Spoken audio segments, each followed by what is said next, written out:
Olá, boa noite, como vai? Vai bem? Está no ar pela TV Pantanal, canal 22, uma emissora do Grupo Gazeta de Comunicação, programa Opinião. Opinião que nesta quinta, dia 1º de outubro, vai então dar sequência à nossa programação para as eleições 2020, que a partir do dia de ontem abriu aí a oportunidade para que os candidatos a prefeito de Cuiabá viessem até o programa expor as suas ideias, metas, princípios, objetivos, caso eleitos e caso tenham a oportunidade de gerir, governar o município de Cuiabá a partir de 1º de 2021, 1º de janeiro de 2021. Nesse sentido, temos aqui a postos com a gente já Paulo Henrique Grando, que é administrador de empresa, e ele é candidato pelo Novo, está aqui já para responder aos nossos questionamentos e também expor essas metas, seus principais projetos, caso seja eleito prefeito da cidade de Cuiabá, para esse período que eu falei, a partir do dia 1º de janeiro do ano que vem. Para estar comigo aqui fazendo esse trabalho de questionamento, o professor Lorenberg Alves, meu colega de sempre aqui na bancada. Boa noite, professor. Boa noite, meu amigo Paulo Coelho, e um grande abraço a todos os nossos telespectadores. Candidato, satisfação em recebê-lo aqui. A gente vai ter aqui, a partir de agora, nesse tempo até às 8h30 da noite, para expor aí aquilo que o senhor defende como principais metas e propostas aí em relação ao seu plano de governo para gerir, para governar a cidade de Cuiabá. Bom tê-lo aqui. Eu primeiro quero agradecer o convite, Boa noite, Lorenberg, boa noite, Paulo. É sempre um prazer falar das ideias do Novo, das propostas que a gente tem. E aí estamos disponíveis aí para outras futuras entrevistas e vamos fazer da de hoje um bom bate-papo. O Paulo Henrique Grando, ele está aqui hoje na condição de candidato porque houve há um sorteio, com todos os candidatos a prefeito de Cuiabá, realizado aqui na sede da TV Pantanal. Ontem, de acordo com o sorteio, aqui seria Roberto França Auad, o primeiro a ser entrevistado. Entretanto, Roberto França não veio e deixou o espaço em aberto, não quis lançar mão desse espaço, não quis aproveitar o espaço de 1 hora aqui. E hoje o segundo convidado, o segundo candidato é o Paulo Henrique Grando. E eu já pergunto para o senhor o que tem de mais substancial nesse projeto do senhor, que é para gerir. O senhor apresentou um plano de governo já, inclusive eu tenho em minhas mãos, mas o que o senhor elenca de mais importante aqui na área da saúde? Porque a área da saúde é o principal gargalo hoje, sem dúvida nenhuma, aqui no município de Cuiabá, especialmente porque temos também aí uma pandemia em curso. Uma das grandes deficiências de Cuiabá, na última década, por exemplo, a atenção básica, que é aquela que você tem no posto de saúde, com as visitas das equipes de saúde da família, é muito baixa. Desde 2011, a meta do SUS é 100%. Cuiabá nunca passou de 56%, acho que foi o maior número que já teve nos últimos 10 anos, e frequentemente fica abaixo de 50%. Então, se você não tem um bom atendimento no posto de saúde, uma cobertura boa para a população, acaba acontecendo o que muitas vezes se vê em Cuiabá. Essas doenças vão progredindo para atenção secundária, com consultas especializadas, e depois acabam nos hospitais em alta complexidade. Tanto que, se você olhar, Cuiabá tem um gasto que não é pequeno. Cuiabá gasta em torno aí de R$ 1.200 por habitante por ano de saúde. A cidade de São Paulo gasta em torno de 900. Então, isso se deve muito a essa falta de atenção básica que acaba resultando lá nos hospitais, onde a coisa é muito mais cara, muito mais problemática e que acaba resultando em morte também. Então, a primeira coisa que a gente tem que fazer é aumentar essa cobertura. A forma mais óbvia é aumentar o número de postos de saúde e aumentar o número de contratados. Só que essa é uma forma que engessa o sistema. Porque, por exemplo, se você fizer um concurso hoje para médicos e enfermeiros, você está assumindo um compromisso com eles por 50 anos. 20 a 30 anos enquanto eles estiverem com você e depois a parte de aposentadoria. Você tem, na verdade, hoje, como fazer isso através da iniciativa privada. Você tem como trazer a iniciativa privada de volta para conversar com a prefeitura, porque muita gente se afastou por problemas de pagamento ao longo dos anos, e ter uma parte desse sistema que pode ser atendido de forma flexível. Você não desenha um sistema para o pico, você desenha um sistema pelo meio. Mas o gasto não ficaria maior se você contratar o... Não necessariamente, porque geralmente as contratações são pelas tabelas do SUS, O que você tem que fazer é trazer o pessoal para a mesa para conversar, como, por exemplo, boa parte, por exemplo, dos atendimentos de alta complexidade são feitos nos filantrópicos. Né? E eles recebem pela tabela do SUS. Né? Então, eles ajudam, por exemplo, a desovar parte da demanda que iria para o HMC, para o São Benedito, até para o próprio metropolitano do estado. Então, você consegue fazer isso lá. Então, você consegue ainda controlar custos, né? Mantendo isso dentro da tabela do SUS e tendo esse atendimento. Mas é uma coisa que tem que sentar e conversar de novo, porque a maioria é avesso a fazer qualquer tipo de negócio com o poder público hoje. Professor Lorenberg. Candidato, antes de mais nada, a nossa alegria de contar com o senhor aqui. O nosso telespectador está ganhando e ganhando muito com a presença do senhor. Para a gente discutir, bater papo sobre as ideias do Partido Novo e o que ele propõe para Cuiabá, o que ele propõe para o eleitor cuiabano. Por falar nisso, eu falava em saúde, mas vamos sair um pouco fora do SUS e vamos lá para a página 8 ou 8ª do plano que foi registrado no Tribunal Regional Eleitoral. Plano de governo. Isso. Lá na página 8 está exatamente um item: realizar obras de prevenção e combate a enchentes e alagamentos. Eu gostaria muito de ouvi-lo a respeito disso, mas especificamente a um trecho do centro da cidade, que é o Prainha. Qualquer chuva que dá, mas qualquer chuva que dá, não importa o tempo, ainda bem que nós não estamos, não está chovendo. Por enquanto, né? Mas há um alagamento ali. Qual é a proposta que o senhor tem para viabilizar, para entender melhor o amigo telespectador que leu esse trecho? Realizar obras de prevenção e combate a enchentes e alagamentos. O grande problema de enchentes e alagamentos, né, em áreas urbanas é basicamente o problema de escoamento da água. Né? A água acaba por vários motivos se empoçando e não conseguindo encontrar os caminhos que ela deveria. Em Cuiabá, especificamente, você tem um problema histórico de, por exemplo, falta de manutenção de bueiros. Né? Então, se o bueiro está entupido, a água não consegue descer para o sistema de drenagem, não se consegue resolver. Então, você precisa ter uma manutenção periódica, né? Não adianta fazer uma vez a cada ano e deixar, né? Então você tem que fazer, até porque muitos dos lixos acabam vindo pelas sarjetas, acabam nos bueiros e assim por diante. Uma outra coisa é que você tem áreas, por exemplo, em que o que foi feito de intervenção de drenagem é uma intervenção ou muito antiga e já não considera as novas conformações da cidade, ou é uma intenção que foi feita errada, como por exemplo, você pega ali o viaduto da UFMT, que é onde sempre alaga, inclusive tem lá uma placa, a gente pode dizer, histórica não, mas uma placa que é praticamente uma comédia, né? Porque tem uma placa dizendo que a área é sujeita a alagamento, como se o poder público tivesse desistido de resolver o problema. Então lá, por exemplo, conversando com uma engenheira sanitária, o que a gente constatou é que assim, a análise que foi feita lá foi incorreta e não se considerou a vazão que teria lá com a contribuição das bacias hidrográficas e microhidrográficas da área. Então você tem uma área que não consegue dar vazão. Então, o que precisa ser feito é um novo plano de drenagem para Cuiabá, principalmente começando nas áreas que são mais críticas, a Prainha é uma delas, e fazendo também essa parte de manutenção de bueiro. Um outro detalhe só para marcar, Lorenberg, que, por exemplo, uma outra coisa que prejudica muito também o sistema de drenagem em Cuiabá é quando você tem esgotamento sanitário clandestino dentro da área de drenagem. Porque ela está desenhada para águas de chuva e águas específicas. Quando você põe lá uma drenagem de esgoto que não está prevista, isso excede a capacidade do sistema. E como a gente tem problemas ainda de esgotamento sanitário, né, a concessionária ainda tem aí alguns anos para chegar aos 100%, isso acaba contribuindo com entupimento, alagamento e assim por diante. O partido do senhor, o Partido Novo, realizou algum estudo neste período, não agora, porque não está chovendo, mas período que choveu especificamente na Prainha? Não, na Prainha não fizemos um estudo específico. O que a gente fez foi conversar com alguns especialistas que já conhecem Cuiabá e entendem o que está acontecendo e nos deram essa informação que o que precisaria mesmo era refazer um plano de drenagem de médio prazo para Cuiabá. Candidato, a propósito ainda fala de infraestrutura, VLT, qual a opinião que o senhor tem enquanto candidato e que pretende interferir, né, já que há uma cicatriz aí cortando a cidade de Cuiabá no seu centro, não é?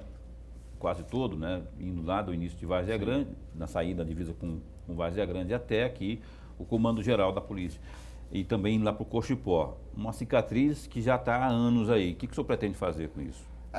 O problema do VLT é que você está entre uma decisão ruim e uma pior, né? A decisão boa não existe mais, né? Porque o problema já está posto e agora a gente precisa resolver um problema que é muito ruim. Então, assim, a primeira coisa a gente precisa remodelar a forma como foi feito, né? Assim, não dá para o poder público bancar e conduzir aquilo inteiramente. A última estimativa que eu vi é que mesmo terminada a obra, que ainda precisa de um bilhão e pouco, a gente ainda precisaria gastar 30 milhões por ano para manter o sistema.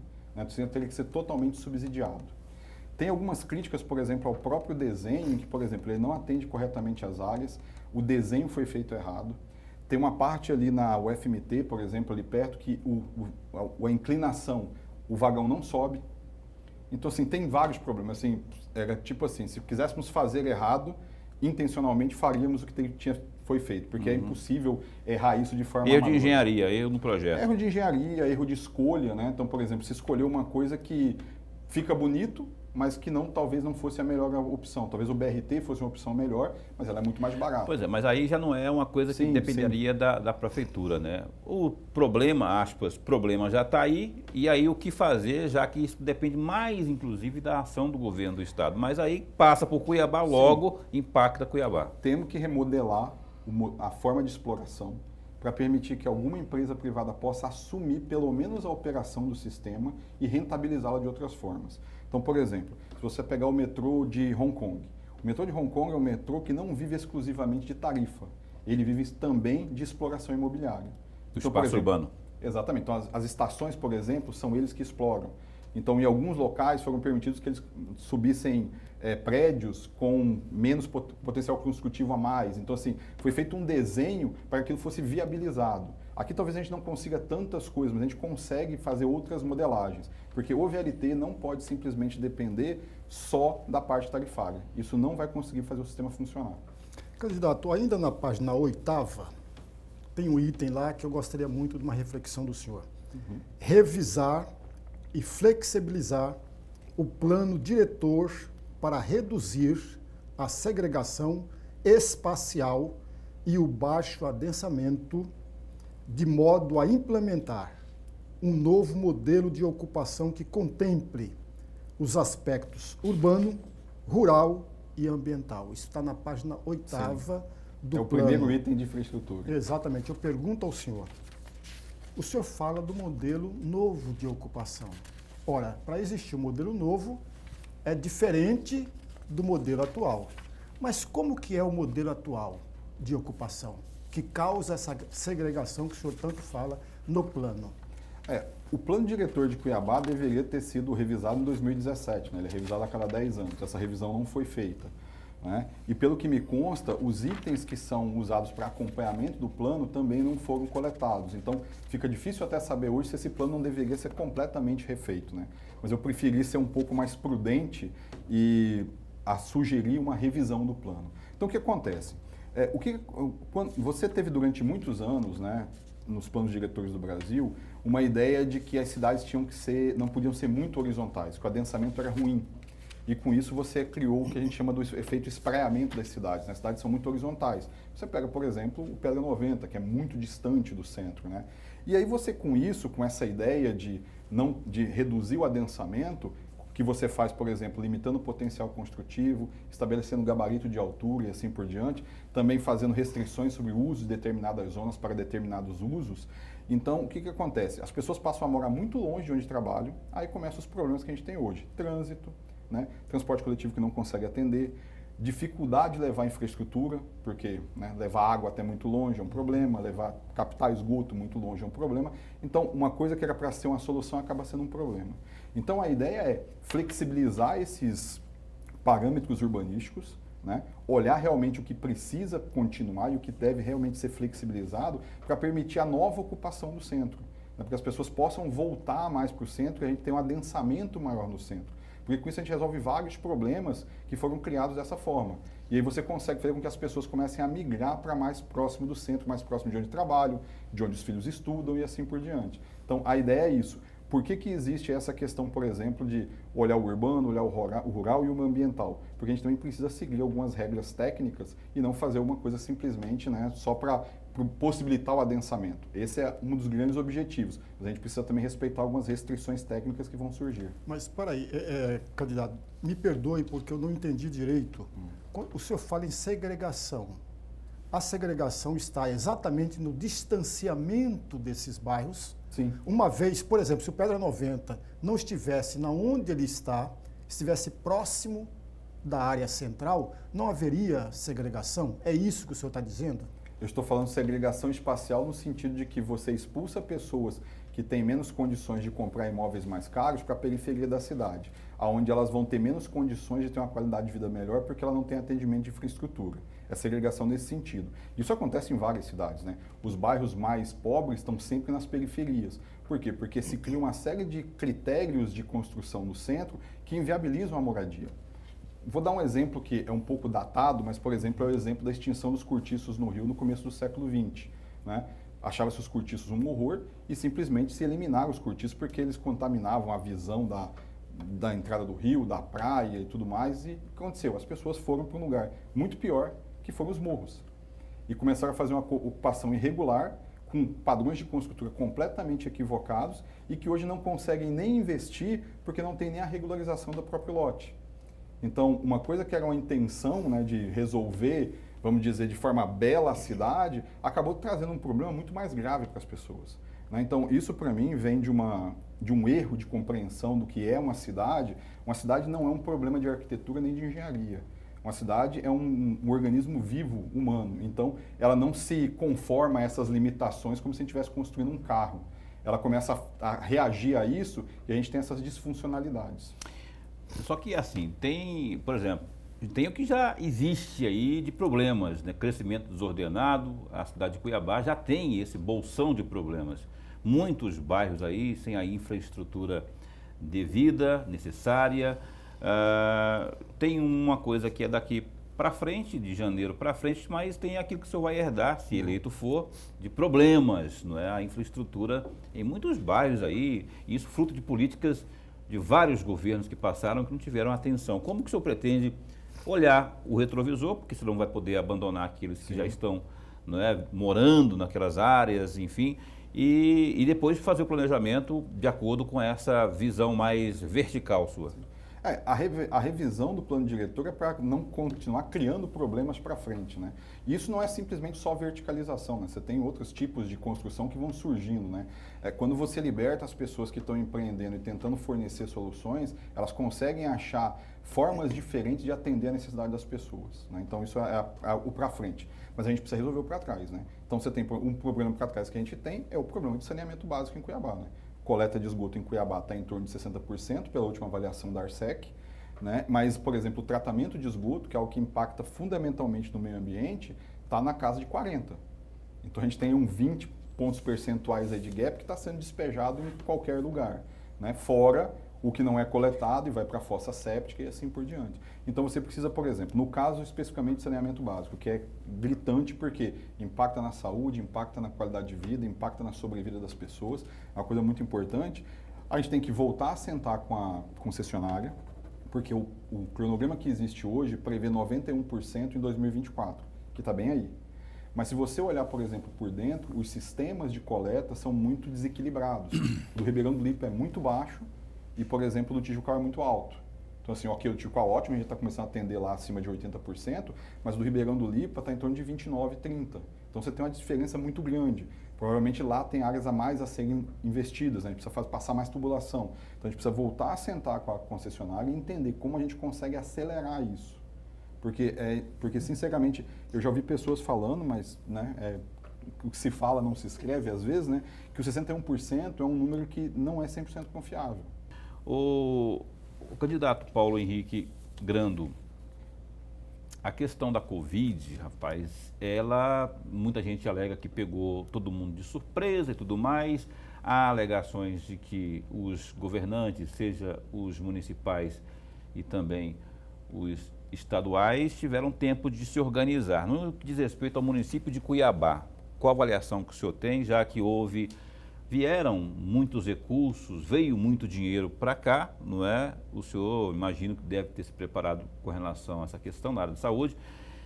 O senhor avalia que a gestão atual geriu bem esses recursos? Hoje estourou aí uma operação, dando conta de que houve superfaturamentos. Enfim, qual a avaliação que o senhor faz do gerenciamento aplicação desses recursos aí no combate à Covid aqui? Bom, o começo, assim, acho que a própria condução foi bastante desastrosa, né? Acho que cometeram-se a maior quantidade de erros possíveis, né? Mas, assim, em relação especificamente a recursos, vamos dizer, o governo federal mandou, através do Ministério da Saúde, recursos para a instalação de leitos. Cuiabá devolveu recursos por inativar leitos de UTI, sendo que essa é uma das grandes gargalos, que é o que foi vendido para que se fizesse o fechamento, né? Precisamos adequar a estrutura de saúde. E aí, de repente, uma cidade que está recebendo recursos, devolve recursos porque está inativando leite de UTI. Então, esse é um problema. Nas contratações, você tem várias coisas, né? Como, por exemplo, os drones, os famosos drones de R$840 mil, que depois de uma certa comoção na internet, da qual eu participei também, né? Postando, porque achei muito absurdo, acabou sendo suspenso e mandado para avaliação do TCE. Tivemos denúncias sobre superfaturamento de cestas básicas, né? Foi lá atrás. Agora agora recente, semana passada, o secretário de Saúde se tornou réu num processo sobre a contratação do atendimento psicológico lá por 1,25 milhão. E agora, hoje, temos aí a questão da compra dos kits. Do ivermectina, mais exatamente. Da ivermectina. Então, assim, parece que só houve escândalos, né? Então, e várias outras coisas aconteceram, né? Por exemplo, a UPA do Verdão estava sendo montada para ser a referência das UPAs no caso do Covid. Daqui a pouco se faz uma visita lá e os materiais que estavam lá foram levados para São Benedito, né? Dizendo que os materiais estavam lá. Então, assim, a condução foi muito ruim. A condução parece que era mais para dizer que estava tudo bem, mas quando a gente começou a ver, tinha uma série de problemas de mau uso e mal aplicação dos recursos. Paulo Henrique Grando, só queria reforçar que nós estamos entrevistando ao vivo o candidato a prefeito de Cuiabá, Paulo Henrique Grando, do Novo. Não. Candidato, ainda voltando ao plano Sim. de governo, que tem 10 páginas, Sim. né? Pulando da página 8 para a página 9, ou a página 9, priorizar investimento em parques, quadras de esportes e campos de futebol. Está exatamente na página 9. Sim. O senhor pode nos dizer, com clareza, acompanhado do estudo que o Partido Novo fez, qual área especificamente, ou quais são as áreas especificamente, que irão construir parques e que irão construir quadras e que irão construir campos de futebol? E mais importante ainda, que o amigo telespectador certamente está cobrando lá. Onde virá o dinheiro para bancar todas essas obras aqui? Bom, assim, os verbos foram escolhidos com muito cuidado, né? Priorizar, porque efetivamente, se a gente vai fazer alguma coisa para lazer e esportes, a gente deveria priorizar as áreas mais distantes, as áreas mais deficitárias.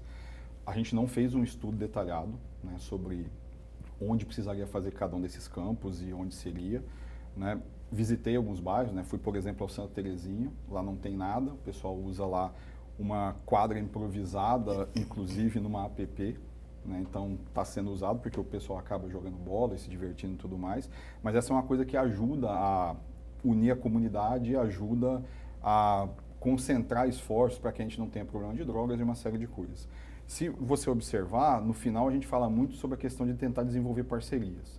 A ideia é preferencialmente desenvolver parcerias com a iniciativa privada para que eles assumam isso e a gente consiga algum modelo de exploração e assim por diante. A prefeitura provavelmente não vai ter recursos, até porque a gente está saindo de uma pandemia, a prefeitura teve, a Câmara deixou adiar determinados pagamentos, inclusive da Previdência, né? Então a gente vai encontrar um rombo muito maior ano que vem e a prefeitura vai passar por um primeiro ano muito difícil de ajuste fiscal para efetivamente começar a respirar de novo. Então a ideia para implantar principalmente os campos de futebol, as quadras de esporte, que são as mais demandadas, né, seria muito mais através de parcerias com a iniciativa privada, que a gente vai ter que construir. Mas, candidato, permita, eu tenho que fazer aqui o papel Sim, do por advogado favor. do diabo. Por favor. Imaginemos, por exemplo, que não haja parceria.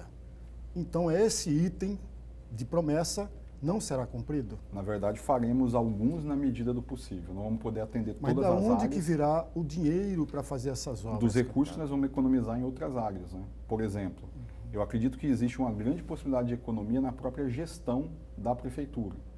Porque, por exemplo, você tem baixa digitalização de processos, você tem baixa automatização, você tem provavelmente uma quantidade absurda de processos repetidos e que, na verdade, não agregam nada ao cidadão, só aumentam a burocracia. Então, recursos para essas áreas nós vamos tentar achar dentro da prefeitura, nas áreas onde existe grande ineficiência. E aí entra uma pergunta que eu faço do ponto de vista da administração como um todo. O tamanho da máquina, não é? Como que o senhor avalia e como que está contido isso no seu plano de governo? Como que o senhor pretende fazer em relação ao número de secretarias que, por exemplo, há hoje na gestão atual e numa eventual gestão sua, reduziria e se reduziria em quantos por cento? Hoje a prefeitura tem 17 secretarias, né? E tem mais alguns órgãos de assessoramento, como por exemplo a Procuradoria-Geral do Município. A gente acredita que essas 17 podem cair para algo em torno de 9 ou 10. Eu ainda estou indeciso sobre 9 ou 10 porque eu estou vendo se eu vou juntar outras ou não. Mas, por exemplo, você pega, por exemplo, uma secretaria como... Você tem algumas secretarias afins. Obras públicas, habitação e regularização fundiária, desenvolvimento sustentável e meio ambiente, né, e mobilidade urbana. Isso tudo fazer uma fusão. Fazer fusão de secretarias. Porque só nessa fusão você elimina cargos muito mais caros, né, que é o secretário e o secretário executivo. Passíveis de fusões ali, então, o que o senhor citaria ali? Meio ambiente? Essa, por exemplo, em 4 secretarias a gente transformaria numa só. O desenvolvimento urbano ou infraestrutura, uma só. Você tem, por exemplo, como fundir várias secretarias de políticas sociais, né? Mulher, a parte de cultura, a parte de esporte e lazer, colocar tudo numa secretaria só. Até porque todas essas secretarias são secretarias de políticas sociais. Elas são voltadas para assistência social e coisas correlatas, né? Então, a própria Secretaria de Assistência Social lá dentro. Então, a ideia não é minimizar a importância de cada área, mas é fazer uma coisa que é importantíssima na administração pública, em qualquer empresa, que é ter integração entre áreas correlatas, para que elas trabalhem junto e consigam agregar mais valor. Então, só isso você consegue retirar aí uma série de cargos, principalmente o primeiro escalão, onde está mais caro. Uma outra questão que existe é que, assim, a prefeitura, se você for olhar, ela vem, desde o começo da gestão atual, acima de 50% de comprometimento da receita com folha de pagamento, né? O limite primeiro de alerta da Lei de Responsabilidade Fiscal é 48,3%. A prefeitura está acima de 50% hoje. Acho que 50,1% em 2019. Vem caindo, né? Era 53% no primeiro ano, vem caindo, mas existe ainda muita possibilidade aí de fazer reduções efetivas, né? Você tem prefeituras no Brasil que gastam 37%. Prefeituras grandes, né, do tamanho de Cuiabá. Então, existe coisa a ser feita aí. Lorenberg. Mas, candidato, ainda sobre esse item que está na página 4ª ou na página 4, que o senhor fala da redução de secretarias, é preciso, e aí eu estou cobrando mesmo do senhor, quais são os critérios? Porque uma vez a fusão obriga necessariamente que as pastas existentes tornem-se adjuntas de uma que foi criada ou da que foi mãe, ou da que é a mãe. Sim. Ok? Mas quais são os critérios que o senhor está levantando, que o Partido Novo está levantando, para fazer com que uma pasta torne-se adjunta de uma outra secretaria-mãe? E qual é o critério de uma secretaria ser extinta por parte da nova administração que o senhor vai chefiar? Hoje a gente não colocou nenhuma secretaria para extinção, né? Nenhuma das que a gente olhou colocamos para extinção. A ideia, na verdade, é basicamente olhar o seguinte: qual secretarias têm sinergia de propósitos, né? Então, por exemplo, não faz sentido o turismo estar sozinho, longe, por exemplo, da parte de desenvolvimento econômico. Elas são correlatas. Turismo é uma parte de desenvolvimento econômico. Elas têm a ver uma com a outra, né? Uma outra coisa, por exemplo, não faz sentido a fazenda estar sozinha, porque, na verdade, todas as decisões tomadas na fazenda impactam diretamente a economia do município. Porque a forma como você conduz o Código Tributário, conduz a arrecadação e conduz toda a política fiscal, impacta decisivamente aí. Então, a ideia é que a gente crie uma secretaria, por exemplo, de economia, em que elas têm sinergias umas com as outras, né? Então, o grande critério é o seguinte: a qual grande pilar essa secretaria serve, né? Então, e aí você não consegue fundir duas, que é educação e saúde, porque elas têm pilares autônomos, são focos essenciais do município e precisam permanecer separadas e com foco exclusivo, mas outras a gente consegue integrar. O candidato Paulo Henrique Grando, hoje é comemorado o Dia do Idoso, não é? E Cuiabá tem uma população idosa muito querida e volumosa. Como que o senhor pretende inserir as políticas de proteção, de auxílio, políticas sociais que tenham o idoso como foco? Uma grande dificuldade que a gente teve durante a elaboração do plano de governo é ter acesso a dados sobre o que acontece nas políticas sociais. Você tem só dados gerais, você consegue ver muito pouca coisa, né? Porque no portal Transparência não existe quase nada. Né? Você tem, por exemplo, o plano plurianual da prefeitura, o plano de planejamento estratégico, que tem algumas poucas coisas. Você entraria, então, numa espécie de secretaria especial, já que o senhor fala do enxugamento? Ficaria dentro no social. na políticas sociais. Né? Porque a grande ideia nossa é o seguinte: ter uma secretaria que congregue todos os programas sociais e que eles estejam sinergia uns com os outros, principalmente para tirar pessoas da vulnerabilidade. Né? Então, a gente tem uma série de passos, uma série de programas que se interliguem e que efetivamente eles contribuam para tirar a pessoa da vulnerabilidade, né? Ou pelo menos aliviar isso de forma mais permanente. Então, essa é a grande ideia que a gente tem para a parte de assistência social e esses programas sociais. Porque o município tem vários programas. O município tem o restaurante popular, tem a padaria popular, tem as casas dos idosos, tem o projeto Semenina. Então, ele tem vários. Só que quando você olha, esses programas parecem que são todos estanques. Eles têm poucos relacionamentos uns com os outros. Não se interligam? Não se interligam. Então, você não consegue fazer o que é o pressuposto de um programa de assistência social em qualquer situação, que é tirar a pessoa permanentemente da vulnerabilidade. Então, você tem que ter uma estratégia de saída. E isso não parece haver da forma como é feita hoje com os programas estanques. Candidato, lá na página 5, premiar e reconhecer os servidores com base em avaliação de desempenho sistemáticos, periódicos e objetivos. Está na página 5 aqui.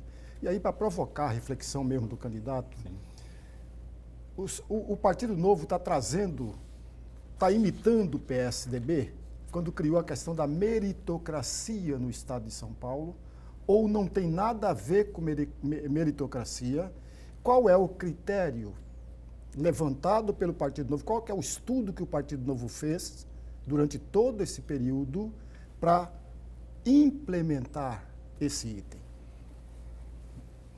Assim, a meritocracia não é propriedade do PSDB, né? Isso vem das empresas privadas há muitos anos e, inclusive, dos grandes órgãos públicos que funcionam no mundo, né? Os Estados Unidos usa isso desde o começo dos anos 40 ou 50. Então, qual que é a grande questão? Você tem uma estrutura na prefeitura que tem um propósito, que é servir ao cidadão. Só que quando você tem um propósito e você não mede se você está atingindo ou não, através de uma série de indicadores, como, por exemplo, um que eu acho fundamental é que a avaliação de satisfação do usuário com os serviços que ele presta tem que estar no centro da avaliação do sistema. Mas nós não podemos perder de vista que foi o PSDB que implantou dentro da administração pública. Mas ainda sobre isso, presidente, eu fiz uma pergunta junto com a outra. Qual é o estudo que o Partido Novo desenvolveu para ter isso como exemplo para implantar em uma futura administração, caso o senhor vença as eleições? Bom, a questão do desempenho da administração pública é uma coisa que é patente, né? Ela em todos os lugares se apresenta que você tem dificuldades em medir. Por exemplo, a própria Constituição prevê avaliações de desempenho, mas quase a maioria dos órgãos não faz. Então, assim, não se precisa nenhum estudo aprofundado para concluir o seguinte, que se você não avalia desempenho, você não consegue entregar resultado. E isso, na minha opinião, é o que aparece efetivamente na administração pública de Cuiabá e de vários outros entes federados. Então, por que a gente pensou nisso? Porque empresas que conseguem entregar resultado, entidades não governamentais conseguem entregar resultados, entidades do terceiro setor trabalham dessa forma, né? Com metas, com desempenho, com avaliação, de forma objetiva, para que você não use isso para punir o servidor ou para punir um desafeto, né? Então, você precisa ter critérios muito claros, né, que tem que ser manualizados, colocados de forma criteriosa, para que você não tenha perseguição, porque esse também é um grande problema que a administração pública às vezes sofre, né? Você usa as coisas boas para punir as pessoas que você não gosta, o que não faz sentido nenhum. Né? A linha Exatamente. Tênue. E por isso que eu fiz questão de colocar muito sobre objetivos e quantitativos, para ficar bem clara a distinção do que efetivamente pode e o que não pode. Não ficar na linha do subjetivo, porque senão a gente fica suscetível a essa linha tênue.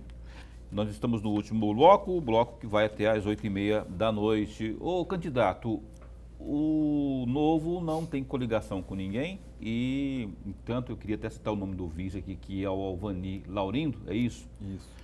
Então, e aí eu falo assim, uma vez eleito, o Paulo Henrique Grando está lá, bonitinho, sentado na cadeira do prefeito e tal, precisa administrar. Se não tiver uma Câmara coesa e entender as suas ideias, não terá êxito, porque tem que ter a tal governabilidade, que eu particularmente tenho ojeriza dessa palavra, mas existe isso na política, a gente não pode deixar de considerar. Como que o senhor vai fazer para lidar com a Câmara, para fazer valer, viabilizar os seus projetos, as suas propostas, que lá vai ter gente, todos os partidos, eu até estava conversando com alguém acho que foi com o senhor mesmo, a expectativa do Novo é eleger 1 ou 2 vereadores, né, de um total de 25, que é o máximo. Como que o senhor vai fazer para...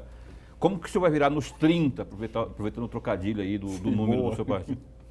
É assim, acho que o que está acontecendo em Minas é um exemplo muito grande para a gente, né? Porque o Zema tem 3 pessoas na Assembleia Legislativa, né? 3 deputados estaduais. E aí o que está acontecendo é que, assim, quando você começa uma gestão de uma forma diferente, né, que você não tenta comprar apoio das formas diversas, né, com cargos, com emendas, com favorecimento na prefeitura para atender determinados bairros e assim por diante, você começa um outro tipo de diálogo com a Câmara dos Vereadores. Então, assim, é óbvio que não vai ser fácil, né? Porque construir uma política diferente da que vem sendo feita até hoje é algo que vai ser bastante trabalhoso. É óbvio que a gente vai perder batalhas que a gente gostaria de ganhar. Mas o que a gente tem proposto é justamente isso. Por exemplo, o Zema conseguiu passar uma coisa que é altamente impopular, que é a reforma da Previdência, né? E conseguiu fazer conseguir compor um consenso para isso. Então, o que acontece também, acho que a experiência que a gente tem na Câmara dos Vereadores na Câmara dos Deputados é muito emblemática. A gente tem 8 parlamentares só, mas hoje o Novo é uma referência tão grande lá que parlamentares que entraram agora, que são menos experientes, que foram dessa renovação de nomes que aconteceu em 2018, vão até o Novo perguntar como o Novo vai votar e quais são os motivos. Então tem muita gente querendo fazer o certo, só que hoje não tem como, né? E quando você começa a dar abertura para discutir ideias, para ouvir, porque também a gente não é dono da verdade, nós vamos propor coisas, vai vir aperfeiçoamentos, temos que sentar, ver o que é possível fazer, tentar um meio termo. Então acho que quando você conduz dessa forma, você começa aos poucos mudar a forma de fazer. Mas concordo, vai ser difícil, vai ser bastante trabalhoso, mas é por esse trabalho que a gente está aqui. Tem um item, candidato, que é comum nos outros planos de governo de outros candidatos, aparecem isso aqui, que é exatamente o aumento de vagas de creches de crianças de 0 a 3 anos. O senhor também traz esta proposta, assim como os demais também trazem. Eu perguntaria a respeito deste item em particular, como será feita esta ampliação? A creche que já existe vai ampliar essa creche existente ou vai construir novas? Em ambos os casos, requer dinheiro. E aí, mais uma vez, eu pergunto ao senhor, de onde virá esse dinheiro? Assim, a presença desse item em tantos planos de governo é uma consequência do trabalho que a Fundação Maria Cecília tem feito. Que eles fizeram um trabalho grande sobre primeira infância e divulgaram para todos os candidatos do Brasil, até onde eu sei, né? Eu tomei contato com o material deles, um material muito interessante, né? Se alguém não tem, depois eu passo para vocês, fala coisas muito interessantes sobre a importância da primeira infância e tudo mais, né? Pela Constituição, o governo não é obrigado a cobrir o 0 a 3. Existe uma meta, o Plano Nacional de Educação, que era para 2021, a gente não vai bater, foi prorrogado para 2024 e atingiu os 50%. Como a gente vai fazer isso, né? Não é minha ideia construir novas creches. Minha ideia é ampliar a rede conveniada. porque você tem uma rede conveniada de creches em Cuiabá hoje, que a prefeitura usa, mas existem mais creches a conveniar, e eu acredito que uma das formas também é contratar vagas na iniciativa privada. Isso, o candidato Paulo Henrique Grando, não é fugir um pouco às suas responsabilidades, no sentido de...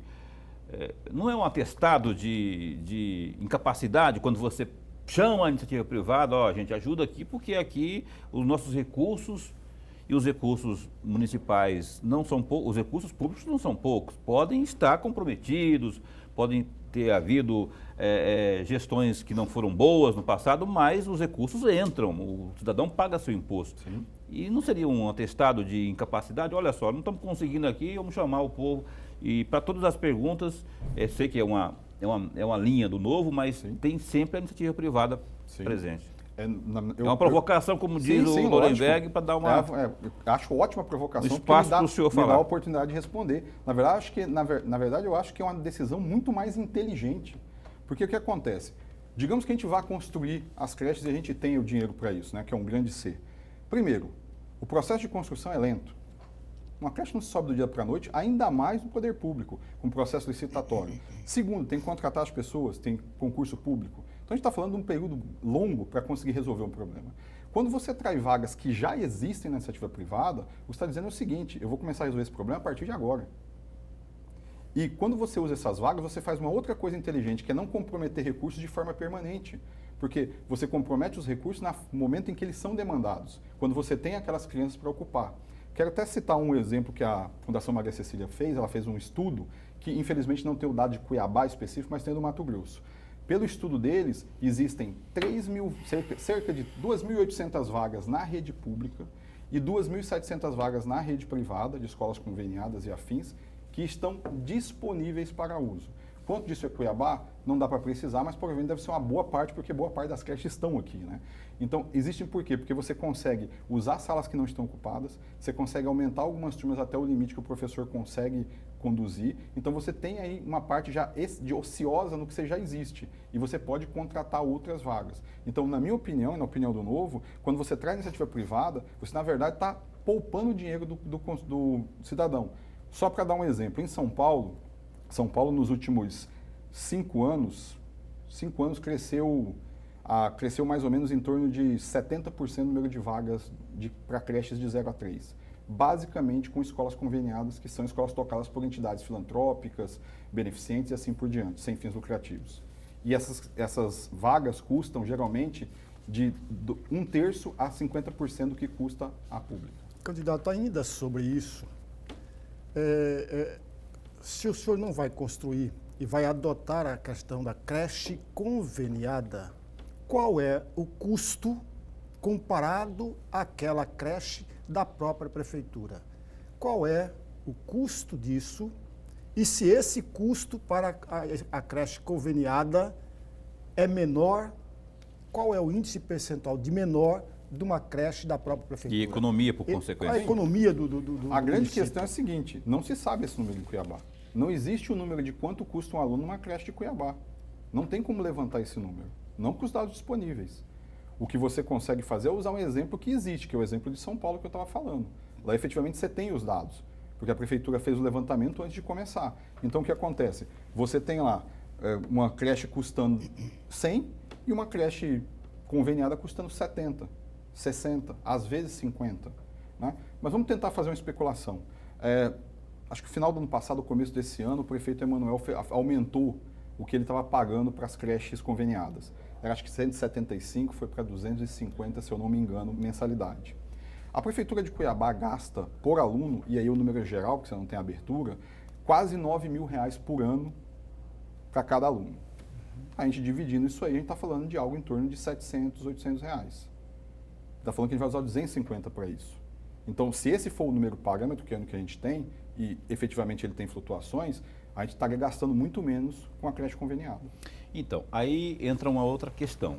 Qualidade do serviço prestado, não é? Nós estamos falando da educação, que é uma área muito sensível, mas tem a saúde também, que tem as propostas semelhantes.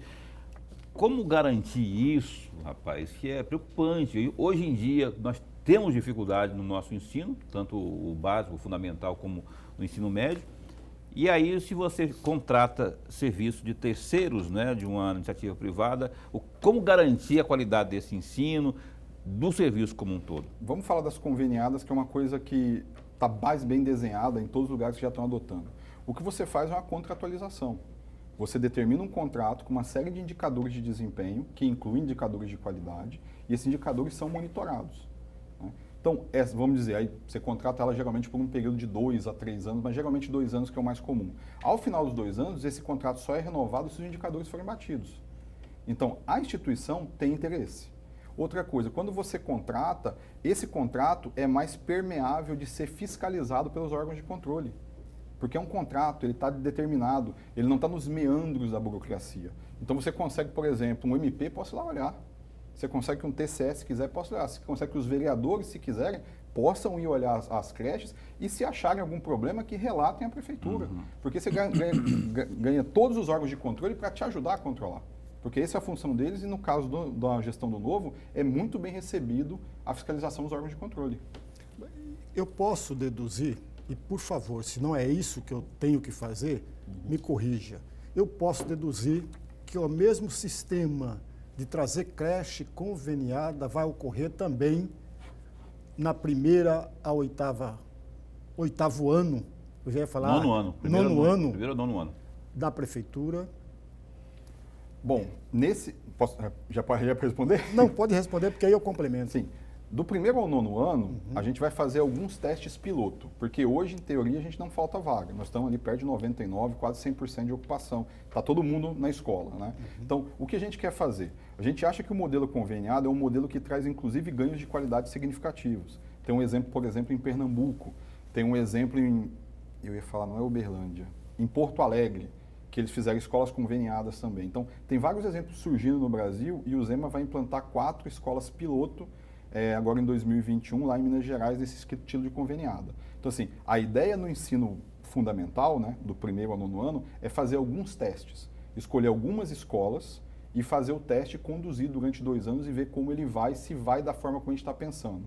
Porque na situação que a gente está hoje, a gente precisa fazer várias tentativas, porque a gente está na iminência de formar mais uma geração de analfabetos funcionais. Mas aí, candidato, era o complemento da pergunta. Sim. Se eu tenho projetos pilotos, eu tenho a avaliação individual. Ela não entra na avaliação do conjunto. Se eu não tenho plano piloto, vai entrar na avaliação do conjunto. Como no caso do conjunto, como que eu sei que as conveniadas deram vantagens? A questão é, você consegue avaliar as conveniadas separadas. Até porque, por exemplo, vamos pegar o SAEB, né, que é a Prova Brasil, onde a gente mede quanto as crianças sabem de matemática e língua portuguesa. É avaliado por escola. A gente tem por escola isso. E a conveniada, ao contrário da privada, que não é obrigada a fazer, numa situação em que existe uma escola conveniada, ela tem que participar obrigatoriamente do SAEB. E no caso de Cuiabá, como existe a prova Cuiabá, ela também deveria participar da prova Cuiabá. Porque é a forma da gente medir através de uma avaliação fora da escola conveniada, se ela está atendendo aos critérios de desempenho, de aprendizagem que a gente expôs. Mas, candidato, existe uma regra dentro da saúde, da segurança pública e da educação especialmente, que não existe medida rápida. Mas a grande parte das medidas adotadas na área da educação vão surtir efeito daqui a 10 anos, daqui a 12 anos, daqui a 8 anos.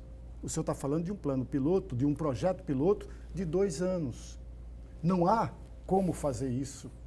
Mas acho que aí o senhor está enganado. Porque o que acontece? O que o exemplo tem mostrado, inclusive nos Estados Unidos, onde as escolas conveniadas chamam charter schools, é que as mudanças aparecem muito rapidamente. Não, candidato. Há medidas na área da educação que o resultado não vem de forma imediata. Medidas, por exemplo, a construção de um prédio é imediato, mas o aprendizado é longo, é médio, não é imediato. Sim, mas o que você está propondo é que, por exemplo, que as medições que a gente faz continuamente são inúteis? Não estou dizendo isso. Então, elas mostram se a gente está indo na direção certa. A questão é que assim, você não resolve nenhum problema do dia para a noite. Mas se você tem soluções alternativas, você tem como medi-las, você consegue saber qual solução está funcionando melhor, com bases comparativas. Até porque a gente não vai abandonar a escola pública tradicional. Existe uma meta para a escola pública, que está no plano, inclusive, que é colocar a questão da escola funcional, que é uma nova modelagem que existe em Portugal, no Reino Unido, e que vai também capacitar a escola pública tradicional, porque a gente tem essa estrutura, a gente tem os professores efetivos, a gente não vai conseguir passar esses alunos para outro lugar e eles precisam também ser atendidos. Então a ideia é ter atendimentos diferentes. Candidato, a gente está um tempo esgotado aqui, eu gostaria que o senhor falasse aqui em 30, 40 segundos, eu interpretei algo, eu queria ver se eu interpretei certo. O senhor pretende, na questão da saúde, para os mais pobres, na sua gestão, se acontecer, fornecer, possibilitar que essas pessoas tenham acesso a um plano de saúde específico, mas que caiba no orçamento deles? Como é que é isso? Na verdade, o plano de saúde é pago pela própria prefeitura. A pessoa só vai ser usuária dela. Então, a ideia é também ter... Todas as ideias do Novo são ideias da gente testar coisas diferentes. Tudo que a gente fez até hoje, na grande maioria dessas áreas, nunca resultou em nada bom. Continuamos patinando nos mesmos problemas. Então a gente quer investir na estrutura que já existe e tentar coisas diferentes. Mas não é a pessoa de baixa renda que vai pagar o plano de saúde, é a própria prefeitura. É a prefeitura que vai pagar. A prefeitura que vai bancar o plano. Paulo Henrique Grando conosco hoje, o tempo já se esgotou, eu deixo o senhor aí com 30, 40 segundos também para suas considerações finais, já agradecendo por ter vindo aqui ao Opinião. Eu que agradeço, o bate-papo foi muito bom, né? Esse questionamento... Provocativo. Mas é ótimo, né? Porque aí você consegue abordar questões que às vezes passam em branco. O Lemberg provoca mesmo, ele falou, acho ótimo. Ele provoca. Inclusive estou disposto a outros convites para continuar essa conversa. Então eu queria agradecer mais uma vez, quero agradecer ao telespectador que nos acompanhou. Peço que esse é um ano importante de eleição. Acompanhe os candidatos, acompanhe todas as entrevistas, veja todos os debates, se informe, porque a única forma de você tomar uma decisão bem informada é conhecendo as propostas de todos, não só as minhas. Né? Então, a nossa mensagem do Novo, o nosso propósito é levar a você as nossas propostas. Se você acha que elas são viáveis ou não, você vai decidir dia 15 de novembro. Mas conheça, pergunte, perturbe o candidato que você quer saber e vote bem no dia 15 de novembro. Vota no... 30. Ah, bom, achei que tu não ia falar, não. Paulo Henrique Grando, muito obrigado por ter vindo aqui. Esse nosso convidado de hoje, candidato a prefeito por Cuiabá. Amanhã teremos aqui, sexta-feira, Gisela Simona, candidata a prefeita por Cuiabá pelo PROS. A gente aguarda você aqui, tá? Será um prazer de novo. Fica bem, fica com Deus também.